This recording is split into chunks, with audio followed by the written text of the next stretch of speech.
As always, on a Tuesday morning, we're back into the spreadsheet, going through all of the teams, the next three games there, and then, my thoughts on who are the best buyers and the teams coming into round 22 with 6 rounds remaining. There's still 6 teams that have one bye left. Tigers in the second to last round, and then you've got progressively from here, the Seagulls into the Roosters, into the Broncos, into the Cows, and then finishing off with the Wars in that last round there. So, the Tigers, still no rest risk for those guys. You got the Cowboys, Knights, Rabbitohs and Seagulls, the next 4 anyway. And it doesn't look too bad for them. Really only the Cowboys will be the hardest. And I do think Knights away with Ponga firing and Craig the leg in there and Dylan Lucas out there scoring tries. So maybe a KPP try in that game against the Tigers. We'll have to see how that one plays out. But the Tigers there, pretty easy hold kind of team if you've got some of the guys. Like if you have a lot of trades, Samuel Afenu could be a trade out if we finally hear some information on Lockie Galvin. I hope he's named and I hope he's okay. But if he's not, we might have to trade him out as well. But outside of that, Ruben Porter, all these guys are going to be pretty clear, easy holds in your sides coming forward. So the Titans, they're up next. I've actually moved them up into the 5th on the best buys. And to be fair, there's not too many teams that are clear standouts. I've still got Panthers and Storm 1 and 2 just because I think they've got the most attack in them. And yes, they have some rest risk, but they don't have any more buys. And it's potential for obviously, I think, Storm in round 26, Panthers in one of those last couple of rounds too to rest their players. But the next couple of rounds for them with the Storm, Dragons and Bunnies and the Knights and the Eels for Panthers are going to be nice little games for them to do some good stuff. And then the Storm and Panthers play each other in that round 24 clash, which will be fun as well. But middles, edge guys, and if the attacking weapons, obviously, in those sides are going to be good players to have in your team over the next few weeks. So there's the Storm and the Panthers. But Titans I've got up there in the 5th. I took them off the list last week and they're back on in that 5th spot there. Just because I think the Broncos aren't as tough as we once thought they could be. Sharkies aren't playing their absolute best, but they're solid enough. And then the Dragons should be a fun little clash as well. But you do have a lot of players in there. Randall, Fafita, Campbell, Keeney, both of them, all these guys that can be really good targets for you this week if you want. And then you got Jolliffe coming back in the next few weeks. And Mo Fodawaker picked up an 80 on the weekend. So plenty of good things happening for the Titans at the moment. For the Dolphins, I definitely don't think there'll be any chance of resting in the near future, given they're coming 8th now. They got the Roosters this week into the Wires, into the Dogs, Storm, then Broncos. So not the easiest of schedules. I don't think that matters for someone in the middle like a Plath. Might hurt someone like Hammer a little bit just for the week-to-week prospect. Like, he'll have those good games like he did against the Panthers a couple of weeks ago. But then you'll have those games like he did on the weekend in a bit of a slower one for him. And that wasn't even against, a ridiculously good side in the Titans. So he's not immune to his lower games as well. So keep an eye on him and guys like Farnworth and that. They're all clear holds without being specific buys this week, especially against the Roosters for Hammer. Could have a bounce back game, but could also have a lower one again, like he did this week just gone. We've gone through Storm and Panthers. Let's go for the Sharks now. For them, they've got the Bunnies, they've got the Titans, and they've got the Knights. And I see there's a very low % chance now of resting. So I'm just going to say no, given they're in the worrisome territory of falling out of the top 4. And if they lose a couple in a row here, they could be in worries of being outside the 8 as well. So they need to sort of get their act into gear. But they're a really good team to look at as well. They'd be the next on my list as sort of that, somewhere around that 5 or 6 with the Sharkies. But, even guys like Nickera aren't prone to lower games there. You got Ronaldo, unfortunately now as a sell with his MCL 4-week injury. But they've got the Bunnies, Titans and Knights and Dragons over the next 4. So a really good team to have some of the outside backs. So I think Trindle's a good one to own. And, potentially a Nickera could come out and do well against... I think it's going to be Jacob Host and Tane Milne on that left-hand side. Whiten as well, obviously, there. So a few things to look at for the Sharkies, and now very, very low chance of rest risk. So we'll have them as number 6. Rabbitohs and X, 10%. Oh no, does Cookie rest now? I think he's just too important with the goal kicking. So I'm probably going to have this as no now. That was the kind of main guy I was looking at. That was a chance of resting there. And then Latrell potentially as well. But they've got the Sharkies, Storm, and Tigers. So Sharkies away will be a tougher one, into Storm at home. Still 2 tough ones into Titans, Knights. So it gets a little bit easier after that.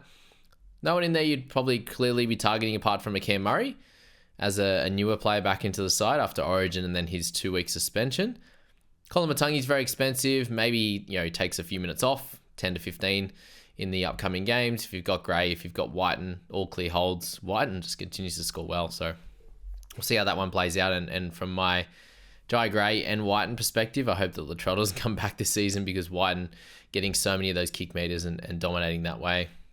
Doggies, still on the great buys list. They've got the Raiders, the Dragons, and the Dolphins and the Wars over the next 4. So really, really solid little pickup for those guys. And for anyone named Matt Burton, Jacob Preston, hopefully Curran's okay. There's plenty of guys that you can look at in that dog side for sure. And then the odd cash out in Hayes or Hayward, these types of players there. So dogs are really still a really good position, a good grouping of players to target. We'll put them on the no list for resting. They'll be pushing for a finals berth, and obviously a home final would be really cool for them as well. The Eels, I'd probably avoid buying any of their guys. Holding, Brown, Madison, Cartwright, these types of players. But Wars away, into Panthers home, Roosters away, and then Broncos away. It's a pretty tough schedule for them.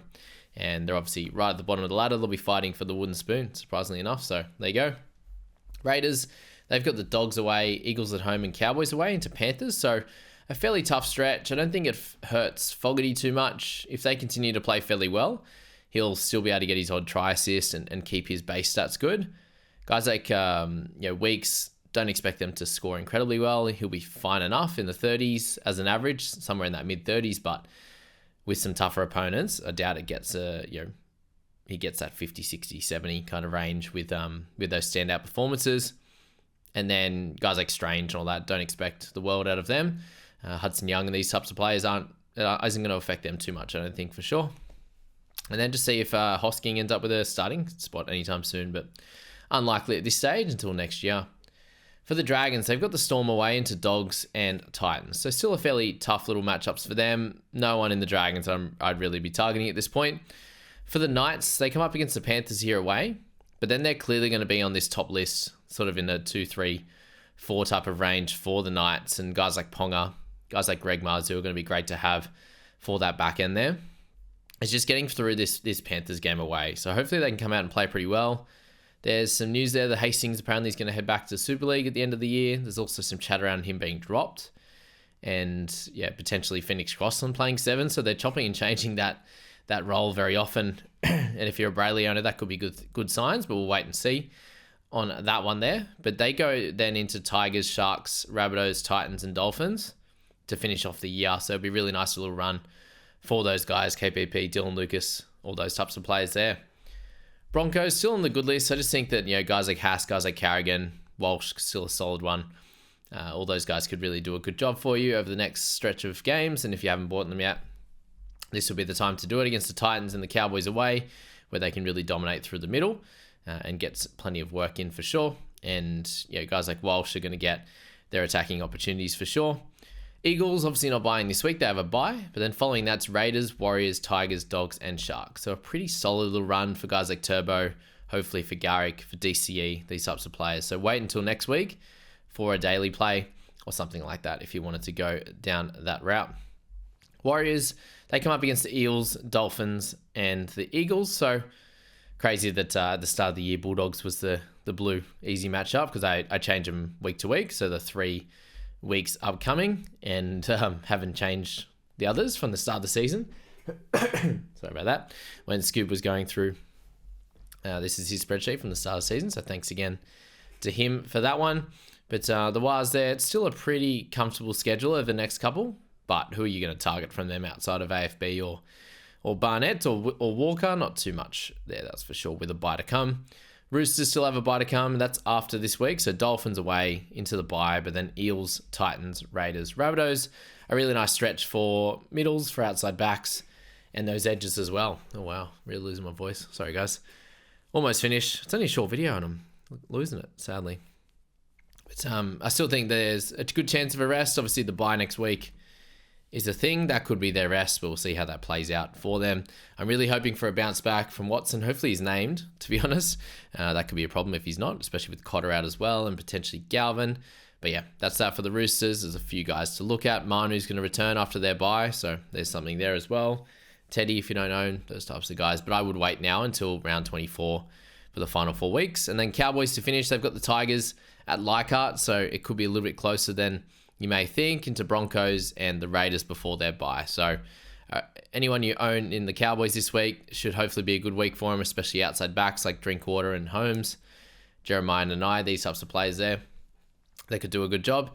And then it's going to be a fun clash against the Broncos, a really important one for both teams. And then the Raiders will be a close one too. So Cowboys is kind of a holding pattern for them at the moment. So guys, sorry for the crackly voice, and we'll fix that up for the before the team lists come out this afternoon. Keen to see them. Hopefully things go well for my team. Hopefully they go well for yours as well, in terms of some guys, getting through the week, injury free, or they're good to go coming into round 22. And I wish you all the best of luck with these little picks that you're going for in certain teams, and just give you an overview of where things are at coming into round 22, with 6 teams with buys remaining over the last 6 rounds. 6 rounds left. It's crazy. So we're getting very close to the final series, and I wish you guys all the best of luck in your head-to-head finals. And obviously then we get to watch the NRL finals as well, which would be great. So see you guys. Have a cracking Tuesday.